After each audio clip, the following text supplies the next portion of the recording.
Oke, bismillahirrahmanirrahim. Assalamualaikum warahmatullahi wabarakatuh. Waalaikumsalam warahmatullahi wabarakatuh. Warahmatullahi wabarakatuh.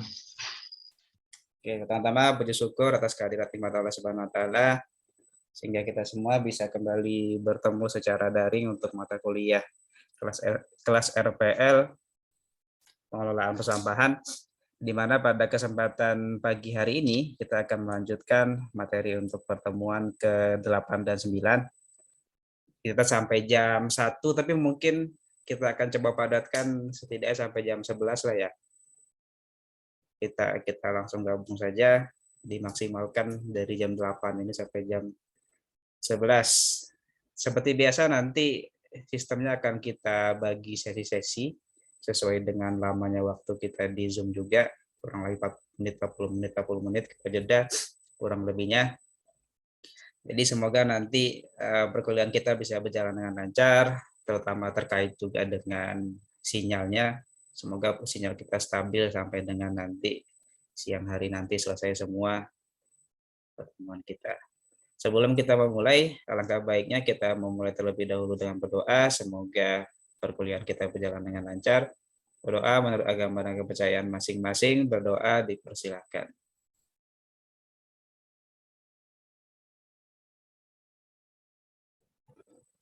Oke, berdoa selesai. Saya mau tanya satu-satu dulu, Bu Realiza Nurena, kemarin apa kendalanya kira-kira mulai dari pengerjaan sampai dengan pengumpulan tugasnya? Pengumpulan tugas kemarin ya Pak, sebelum-sebelumnya ya? Yang kemarin saja mungkin ya, kalau UTS sama yang sebelum-sebelumnya juga boleh, yang dari Google Classroom. Kalau kendala sih sebenarnya alhamdulillah nggak ada Pak. Secara materi sebenarnya juga kalau dibaca nggak terlalu sulit. Cuman mungkin manajemen waktu saya mengerjakan tugas saja Pak, untuk saya perbaiki kembali. Karena kerjaan di kantor kadang-kadang juga mendadak gitu kan. Itu aja, belajar manajemen waktu aja sih Kak saya. Oke, sip. Ada lagi enggak kira-kira? Itu saja mungkin.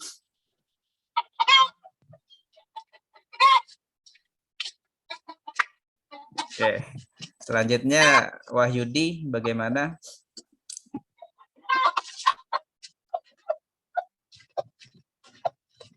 Wahyudi? Iya, Pak. Bagaimana? Mungkin kalau dari saya, mungkin untuk yang di soal nomor 10, Pak, agak bingung kan. Di sana disebutkan tertera untuk Provinsi Sumatera Barat ya, Pak. Tapi kemarin saya jawab yang ada di wilayah saya saja, Pak. Oh, karena kamu enggak ada bayangan di sana ya? Iya, Pak. Betul, saya tepatnya kan di Sumatera Selatan, jadi mungkin agak bingung aja kemarin, Pak, di nomor 10. Oke. Dan juga Oke. untuk masalah swap foto itu, Pak, kemarin cuma saya masukin jamnya aja tanpa ada foto saya, Pak, maksudnya. Oh. Iya, di bagian ya, tapi jamnya ada maksudnya, Pak, dari awal pengerjaan sampai selesai. Oke, minimal sih memang ada jamnya ya. Itu sebagai penanda sebenarnya buat saya nanti mulai pengerjaannya kapan, selesainya kapan. Di ke sana. Iya, Pak, tapi untuk jamnya ada di bagian bawah ke pojok kanan itu. Oke, sip. Baik, Terima Pak. kasih, Wahyudi. Ya, Sama-sama. Selanjutnya Lato Ifur Rahman. Lato. Ya Pak, untuk tugas-tugas Pak, mungkin selama untuk pengiriman dari Google Classroom, alhamdulillah lancar Pak, sesuai dengan petunjuk Bapak juga. Untuk ujian ya mungkin kurang lebih sama Pak Wahyudi Pak, terkait yang di Sumatera Barat. Memang iya, memang saya dulu dari SD sampai SMA di Sumber Pak. Mungkin untuk sampah sendiri itu tidak terlalu familiar secara teknis pengolahan seperti apa Pak. Jadi masih ngebayang-bayang masa lalu gimana cara pengolahan sampah seperti apa di sana Pak. Terakhir sih gitu. Oke, terima kasih. Siapa lagi Pak? Baik Pak, cukup Pak. Oke, selanjutnya Arif Kurniawan.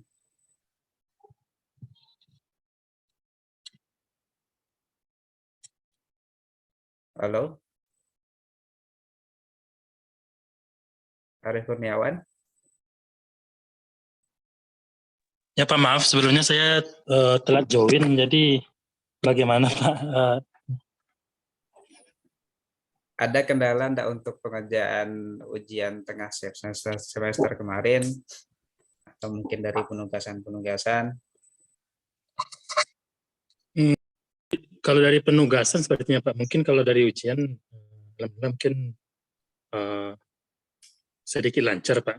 Tapi kalau untuk tugas mungkin karena tugas besar masih, kalau dilihat lagi itu ternyata lumayan kompleks Pak. Jadi perlu waktu untuk khusus untuk mengerjainya Pak. Iya, tugas besar cukup banyak itu. Saya buat Iya. ngoreksi aja lumayan terbayang banyaknya. Itu diskusi dengan teman tim saya, teman kelompok saya, Fernando, kayaknya kita harus bagi-bagi tugas benar untuk ngerjainnya, tapi tambahan nanti bakal asistensinya 4 kali ya Pak. Kalau Saya mungkin lupa, kan bisa ada asistensi nanti. Ya itu. Nanti Asistensi itu mungkin buat ngebahas draft sih sebenarnya utamanya. ya Pak. Ya nanti mungkin kalau misalkan itu nanti mohon bimbingan aja Pak untuk tugas besar itu, Pak. Oke, sip. Oke, terima kasih. Selanjutnya Fernando Setiawan. Ya Pak. Halo Pak. Bagaimana? Ya. Untuk tugas-tugas, alhamdulillah selama ini nggak ada kendala Pak. Cuman paling di manajemen waktunya aja. Kalau untuk UTS ya saya sama kayak Lato tadi Pak, nomor 10 mungkin yang jadi kendala karena udah lama nggak di Padang. Jadi mengingat-ingat kembali lah gimana dulu sistemnya di sana kayak gitu mungkin Pak. Sip. Oke, enggak masalah itu. Ya. Yep. Oke. Jadi secara umum mungkin ya sedikit koreksi buat saya juga ya. Berarti nanti kita lingkupnya bisa jadi kita lingkup secara umum saja atau nanti kita bisa spesifikkan. Terlupa saya kemarin tuh. Oke. Terima kasih. Dari pembahasan kita sebelumnya, setidaknya kita akan coba ngulang lagi pembicaraan kita ke depannya di pertemuan-pertemuan 5-6 kan kita sudah mulai masuk ke bagaimana penanganan sampah ya. Kita mulai dari pewadahan. Di pewadahan itu berasal dari sumber, ada pola-pola pewadahannya, bentuk jenis-jenis wadah yang disesuaikan dengan lokasinya, yang nantinya disesuaikan juga nanti ke tahapan berikutnya yaitu tahapan pengumpulan. Kemudian dari pengumpulan kita masuk pada pertemuan ini mengenai tahapan pengangkutan. Jadi seringkali beberapa orang itu ada yang sedikit bias antara yang membedakan antara pengumpulan dan pengangkutan. Jadi saya harap nanti setelah kita akan bahas pengangkutan nanti sama-sama kita pahami batasannya ya, batasan mana yang nanti masuk ke tahapan pengumpulan dan nanti mana yang masuk ke tahapan pengangkutan. Untuk itu kita mungkin akan coba langsung ke materi ya untuk kesempatan kali ini. Nanti kalau kepotong kita akan coba lanjutkan. Karena harapan saya kita akan langsung saja nanti materi untuk pertemuan ke-8 dan pertemuan ke-9. Oke. Semalam kalian ada sampai jam berapa kuliah? Malam pas kalau jadwal sampai jam 9, Pak. Ada ujian atau kuliah? Kemarin ujian jam 1-an, Pak. Ujian? Ujian PTPA, Pak. Oh, malam tuh ujian berarti kalian? Ya, ujiannya Pak. Malam kuliah Pak, TLTG sama Pak Hendri, Pak. Oh, oke. Sudah UTS sama Pak Henry.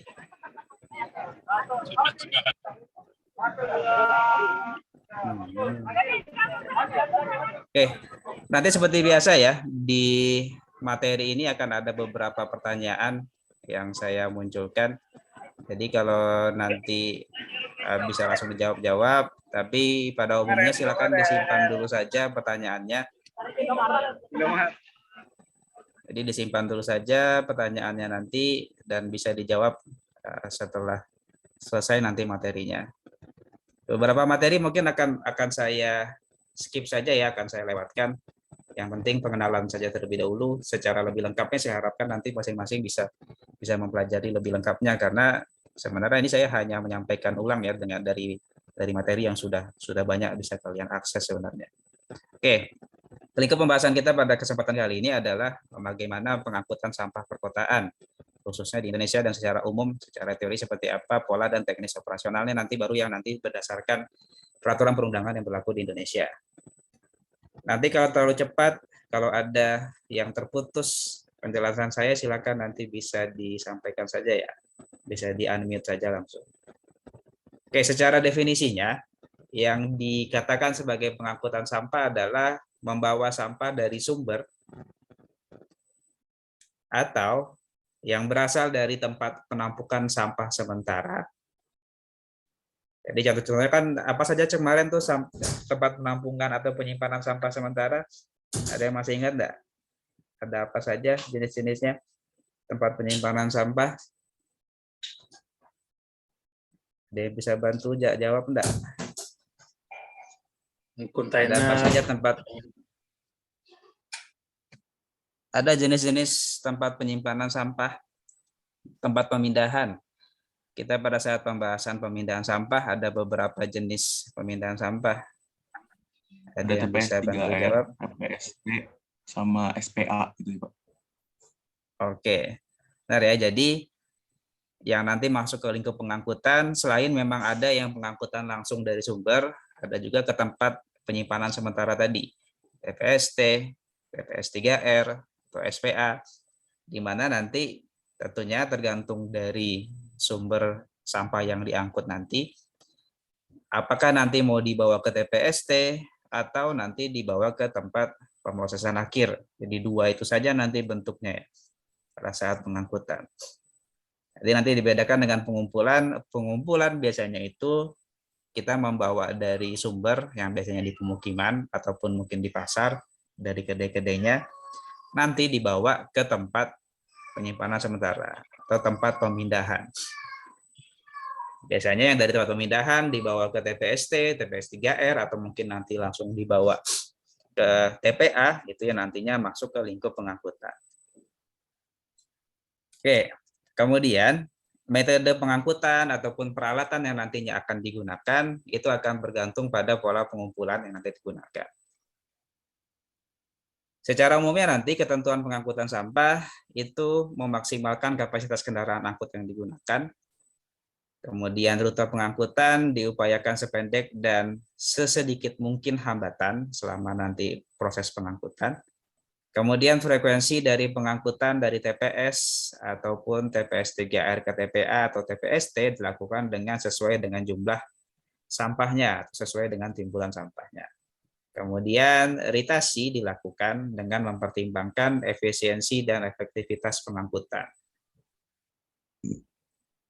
Jadi ritasi nanti akan sama dengan jumlah tripnya ya, jumlah trip dari pengangkutan. Kemudian beberapa permasalahan yang dihadapi terkait dengan pengangkutan ini adalah penggunaan waktu kerja yang tidak efisien. Jadi waktu kerja mulai dari kapan startnya, ini tergantung dengan pola pengangkutannya, kapan start si kendaraan itu untuk mulai mengangkut, apakah dari pool atau dari satu lokasi khusus, mulai dari persiapan apakah kendaraan bisa langsung dibawa, apakah ada pengecekan terlebih dahulu, karena nanti akan ada berpengaruh terkait efektivitas, sampai dengan nanti ke proses pemindahannya, pemindahan sampah misalnya dari fasilitas pemindahan diangkut ke kendaraannya, itu kan pasti akan membutuhkan satu proses lagi.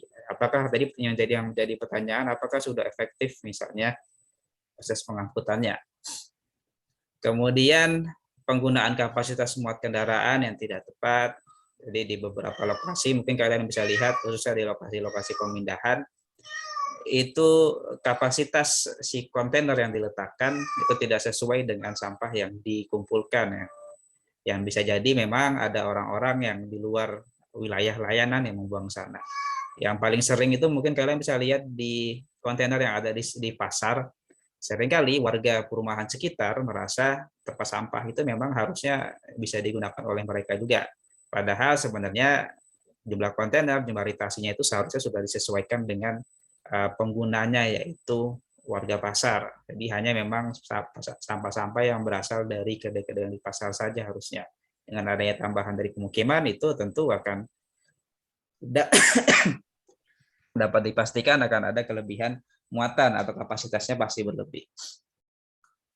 Kemudian rute pengangkutan yang tidak efisien. Di beberapa kabupaten kota sudah ada riset juga terkait dengan efisiensi dari rute pengangkutannya. Jadi biasanya dari teman-teman sipil yang melakukan beberapa TL sangat jarang sekali sebenarnya terkait rute pengangkutan. Jadi biasanya secara matematis direkam menggunakan GPS nantinya pola-pola pengangkutannya, dihitung waktu tunggu, jaraknya, nantinya akan bisa dikonversi juga terkait dengan penggunaan bahan bakar juga, dan penggunaan waktu mulai dari ke masing-masing deponya atau fasilitas pemindahan sampai nanti menuju ke lokasi TPA ataupun TPST-nya.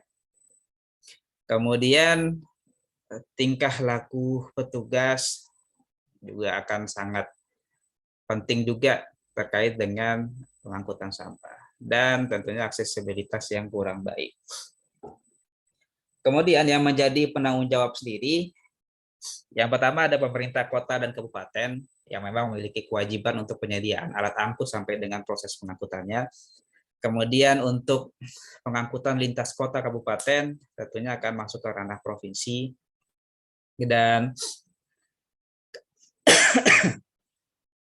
pengelola kebersihan di kawasan ataupun wilayah, badan usaha ataupun kemitraan juga bisa menyediakan. Jadi misalnya di beberapa perumahan itu kita bisa temukan ada kendaraan-kendaraan yang door to door ya, dia akan langsung melewati pemukimannya dan mengumpulkan sampah yang berasal dari setiap rumah. Jadi biasanya diambil, kemudian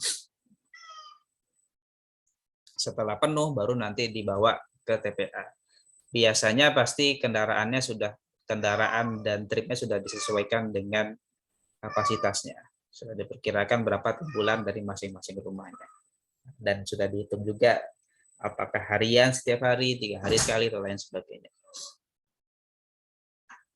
Kemudian pola-pola pengangkutan sendiri kita ada mengenal pola individual dan pola komunal, di mana pola komunal di sini titik pengumpul. Dari titik pengumpul nanti akan dibawa secara individu atau masing-masingnya menuju ke TPST atau ke TPA. Kemudian pola komunal ada tempat pemindahan menuju ke tempat pembuangan akhir. Dan ada juga penggunaan istilah sistem langsung dan sistem tidak langsung. Sistem langsung di sini yang tadi saya bilang dari satu perumahan yang door to door, dan ada yang tidak langsung. Nanti kita akan coba mempelajari lagi perbedaan antara HCS, SCS, dan SCS manual. Jadi SCS awalnya maksudnya SCS yang mekanik, SCS mekanik ataupun SCS yang manual. Oke, pola pengangkutan sendiri di Indonesia kita mengenal ada sistem pengumpulan individual langsung door to door, ada sistem pemindahan di transfer di depo tipe 1 dan 2, atau di sini individual sistem pemindahan yang tidak langsungnya. Dan ini sistem pengumpulan sampah dan sistem kontainer tipe 3. Ini sama juga untuk yang tidak langsungnya. Yang langsung tadi dari tong-tong yang berasal dari setiap sumber langsung diangkut oleh kendaraan pengangkutnya nanti untuk diteruskan ke TPA. Sistem pemindahan untuk transfer depo dari pool kendaraan dia menuju ke masing-masing transfer deponya baik itu tipe 1, 2 ataupun 3. Kemudian akan diteruskan menuju ke TPA. Oke, satu persatu coba kita bahas. Untuk pola pengangkutan sistem langsung, jadi pengumpulan sekaligus dengan pengangkutan sampahnya. Truk pengangkut sampah berangkat dari pol, dia menuju ke titik sumber sampah pertama untuk mengambil sampahnya, kemudian dia menuju ke titik sampah berikutnya. Sampai dengan truknya penuh, sesuai dengan kapasitasnya, baru nanti menuju ke lokasi pemrosesan atau TPA-nya. Setelah kosong, kalau memang masih ada daerah pelayanan yang belum dituju, maka dia kembali dulu ke lokasi tersebut, sampai nanti iritasinya selesai. Kemudian untuk sistem tidak langsung tadi kita menggunakan transfer depo, kendaraan pengangkut sampah keluar dari pol langsung menuju lokasi pemindahan di transfer depo, nanti untuk diangkut sampahnya langsung ke pemrosesan akhir atau ke TPA. Begitu terus sampai dengan akhir. Dan nantinya untuk transfer depo ini kita mengenal ada 2 sistem kontainer angkat dan sistem kontainer tetap. Sistem kontainer angkat sendiri bisa disebut juga dengan whole container system atau nanti kita kenal dengan HCS, sedangkan kontainer tetap stationary container system atau SCS. Jadi HCS dan SCS ini yang umumnya bisa kalian lihat sebenarnya di sekitar kalian di kota kabupaten domisili Anda. Jadi apakah penggunaan kontainer angkat atau tetap? Sebagian besar menggunakan kontainer angkat memang atau yang HCS.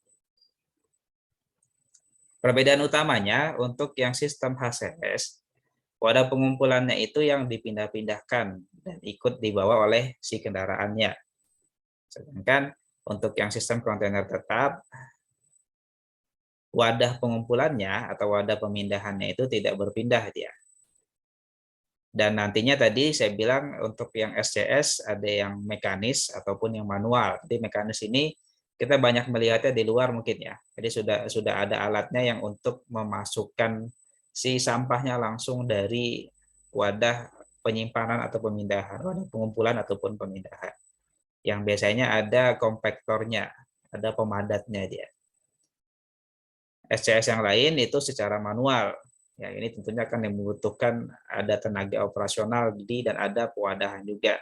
Jadi dipindahkan ke dalam wadah, nanti baru satu persatu dimasukkan ke dalam truk pengangkutnya. Oke, pertanyaan yang pertama untuk pertemuan ke-8, coba kalian perhatikan bagaimana pola pengangkutan sampah di kota kabupaten Anda saat ini. Entah itu di Padang, entah itu di daerah yang lain, silakan. Silakan dicatat terlebih dahulu saja pertanyaannya, atau mungkin bisa dijawab di satu kertas lembar kosong. Oke, bisa dilanjutkan ya? Ada yang terlewat pertanyaannya? Lanjut, Pak. Oke. Kemudian, seperti yang saya sampaikan di awal tadi, sistem tidak langsung kita akan bagi menjadi HCS, kemudian ada SCS yang mekanis, dan ada SCS yang manual. Untuk yang sistem HCS sendiri akan ada 3 alternatif berbeda pengangkutannya. Alternatif yang pertama, kendaraan yang dari pool dia menuju ke kontainer yang berisi pertama. Jadi nanti ke sana, kemudian kontainer yang berisi tadi dibawa ke TPA. Jadi dari awal itu kendaraannya itu tanpa ada kontainer. Jadi kontainer isi yang ada di TPA, yang ada di lokasi pemindahan, dibawa ke TPA, setelah dikosongkan di sini di TPA, maka dia akan membawa kontainer kosong menuju ke lokasi pemindahan yang pertama tadi, dan meletakkan kontainer kosongnya di lokasi pemindahan. Kemudian dia menuju ke lokasi pemindahan yang kedua, melakukan hal yang sama lagi seperti yang dilakukan di lokasi yang pertama tadi.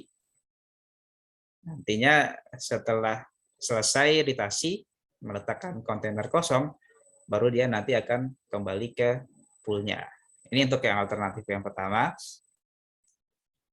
Kemudian untuk alternatif yang kedua, pola pengangkutannya, jadi kendaraan yang berasal dari pool, dia menuju ke kontainer isi yang pertama. Jadi kontainer isi ini setelah dari pool dia kosong, dia bawa ke TPA. Di TPA dia tidak kembali lagi ke lokasi yang pertama, tapi dia membawa kontainer kosong ke lokasi kontainer isi yang kedua, meletakkan yang kosong di yang kedua, kemudian membawa kontainer isi di tempat pemindahan yang kedua ke TPA. Begitu seterusnya sampai dengan nanti berakhir di TPA, yang harusnya nanti memang dikembalikan satu kontainer kosong di lokasi pemindahan yang pertama. Kemudian untuk alternatif yang ketiga, kendaraan yang berasal dari pol dia membawa satu kontainer kosong, dia kemudian menuju ke lokasi pemindahan yang sudah berisi, yang kontainernya sudah berisi, yang kemudian nanti mau diganti. Jadi kontainer kosong diletakkan, kontainer isi dibawa ke TPA. Kemudian dari TPA juga dia bawa kontainer kosong, meletakkannya di pemindahan kedua, membawa kontainer yang berisi pada lokasi pemindahan kedua. Demikian seterusnya dilakukan sampai seluruhan lokasi pemindahan sudah dikunjungi.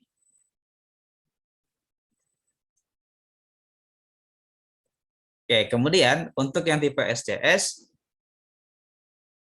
ini lebih sederhana sebenarnya. Jadi kendaraan dari pool nanti akan menuju ke kontainer yang pertama, kemudian sampah dituangkan ke dalam truk kompakter dan diletakkan kembali kontainer yang kosong. Begitu seterusnya sampai dengan penuh, nanti dibawa ke TPA.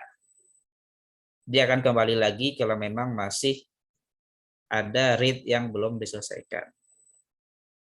Oke, masuk ke pertanyaan kedua. Saya mau tahu pendapat dari kalian masing-masing mengenai kekurangan dari pengangkutan sampah di kota kabupaten Anda saat ini. Silakan dicatat dulu, kemudian nanti didalami dengan seksama. Bisa kita lanjut?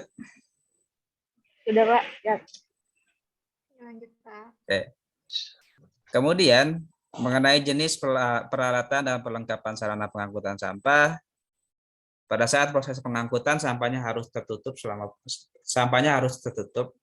untuk menghindari adanya ceceran sampah selama pengangkutan.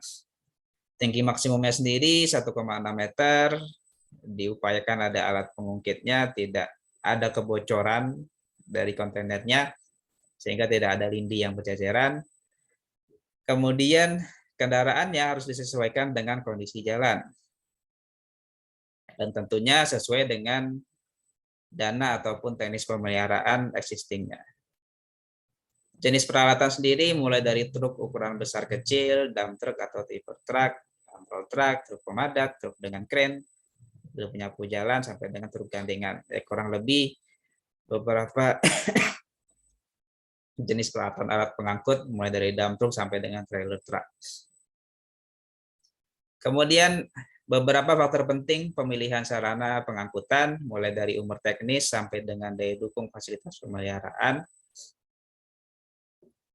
Kemudian dalam optimasi sistem pengangkutan dibutuhkan adanya perhitungan estimasi karena nantinya akan terdapat sarana pemindahan sampah dalam skala cukup besar yang harus menangani sampah, lokasinya yang relatif jauh. Sarana pemindahan merupakan titik pertemuan masuknya sampah dari berbagai area, ritasinya perlu diperhitungkan secara teliti dan adanya masalah lalu lintas menuju masing-masing titik sasaran tujuan sampahnya. Kemudian untuk prosedur operasional sendiri dibutuhkan untuk menggunakan rute pengangkutan yang sependek mungkin dengan hambatan sekecil mungkin. Kapasitas atau daya angkutnya juga harus dimaksimalkan, penggunaan kendaraan yang hemat bahan bakar, dan nantinya pemanfaatan waktu kerja semaksimal mungkin dengan jumlah beban kerja ataupun ritasi pengangkutannya. Jadi dalam operasional pengangkutan sampah, faktor pentingnya terdiri dari pola pengangkutan, sarana pengangkutannya, dan rute pengangkutan. Kemudian untuk persyaratan moda pengangkutan sendiri, yang pertama adalah usia pakai atau lifetime-nya minimal 5-7 tahun, volume muat sampahnya 6-8 meter kubik atau 3-5 ton. Sedangkan untuk ritasi truknya per harinya 4-5 rit itu untuk jarak tempuhnya kurang dari 20 kilo, yang lebih dari 20 kilo yaitu 20 sampai dengan 30 kilo itu sekitar 2 sampai dengan 4 rit. Lebih dari ini biasanya kita menghindari adanya ritasi ya. Jadi biasanya menggunakan kendaraan-kendaraan kontainer yang besar dia. biasanya dari SPA ini dia, dari fasilitas pengumpulan sampah yang skalanya skala kota kabupaten biasanya. Kemudian ini juga akan disesuaikan dengan kelancaran lalu lintas, berapa waktu yang dibutuhkan untuk pemuatan sampah sampai dengan pembongkaran sampahnya. Kemudian dalam perhitungan estimasinya terkait dengan penentuan jumlah alat-alat angkut, kita bisa menggunakan dari Tonobag-Nulus ini, yang mana di sini sudah ada perkiraannya waktu untuk mengangkut, mengosongkan, dan meletakkan kontainer untuk masing-masing tipenya HCS biasanya, karena di SCS kan dia langsung dimasukkan ke kompakter, sedangkan di sini kan ada waktu untuk mengosongkan dan mengisi. Ini yang nantinya akan dibutuhkan untuk perhitungan jumlah alat angkut yang dibutuhkan nantinya. Kemudian waktu di lokasi ini juga termasuk dengan yang ini juga tadi ya. Kemudian untuk perencanaan dan perhitungan pengangkutan sampah sendiri, nanti sebenarnya ada beberapa istilah dan persamaan yang penting, baik untuk HCS dan nanti SCS. Jadi beberapa istilahnya ada pick up, ada haul, ada at site, ada off road. Sebenarnya kalian bisa lihat di Permen PU, jadi nanti silakan bisa dilihat saja ya. Dan saya mau nanti, jadi kurang lebih yang harus kalian hitung sebenarnya untuk pengangkutan sampah, itu yang pertama adalah menghitung haul time-nya, menghitung PHCS, dan menghitung waktu per trip. Jadi saya mau kalian coba dicari saja nanti rumusnya di Permen PU tadi, Permen PU 3 PLT nomor 2013. Kalian coba nanti membandingkan bagaimana menghitung pengumpulan sampah, pengangkutan sampah untuk sistem HCS dan SCS. Itu untuk yang pertanyaan yang ketiga. Oke, sebentar lagi habis. Kalau sudah habis nanti waktu Zoom-nya, kita akan lanjutkan melalui WhatsApp, dan silakan nanti dikerjakan dulu pertanyaan 81 sampai dengan 83. Yang terlewat nanti mungkin bisa terlebih dahulu meminta pertanyaannya ke temannya ya yang sudah bergabung dari awal.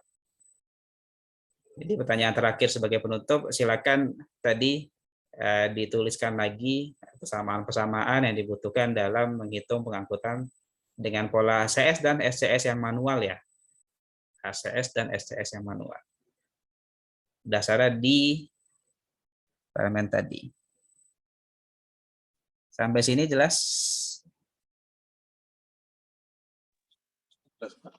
Iya, Pak.